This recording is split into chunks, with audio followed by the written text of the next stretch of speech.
د کانونو او پلورل وزارت لخوا په یو کورني شرکت د شاوخوا 10 میلیون ډالرو په ارزښت د 80,000 ټنه د قشقري د خامو نفتو پلورل. د دې وزارت مسؤلین وايي په هغه صورت کې چې د آموسینډ حوزې تړون کوونکی شرکت له ژمنو سره سم عمل وکړي، د دې حوزې د نفتو استخراج به په ورځني توګه تر 3,000 ټنه زیاتوالی ومومي. د دې وزارت واکپال ټینګار کوي چې د هرات حوزې د نفت او ګازو 11 بلاکه یې هم اعلان ته سپارلي دي. تاسو ته ان شاء الله زیری درکو چې دغه تیل به موږ ان شاء الله که دغه چینایان په خپل هغه باندې وعده باندې وفا وکړي، د ورځې به 3,000 ټن ته رسېږي. د ورځې 3,000 ټنه د میاشتې 1,00,000 ټنه بیا به دا یو او بل دا چې د هرات کې 11 بلاکه د تیلو د نفتو او د ګاز اعلان ته ورکړي.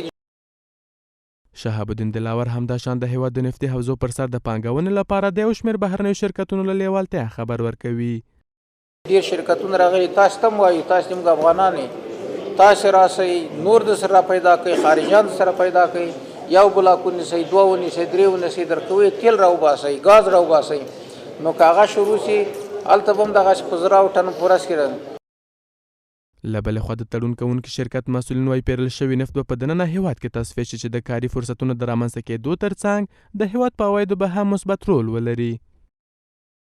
دا تیل به ټول په افغانستان کې تصفیه کیږي. همدلته اوس ریفاینریان شته دي، همدلته به تصفیه کیږي د افغان کارګرانو، د افغان انجینرانو او د دوی په مټ. دا به هم کاري فرصتونه برابر کړي او هم د افغانستان په عوایدو او د افغانستان په اقتصاد کې به مهم رول ولوبوي. د کانونو او پلورل وزارت مسؤلین د هرات او پکتیکا نفتي حوزې په ټولیز توګه 63,000 کیلومتره بولي چې د هغوی په وینا له دې حوزو څخه د استخراج د لړۍ د پیل په صورت کې به د هیواد تولید نفت په ورځني توګه زرګونه ټنو ته ورسیږي.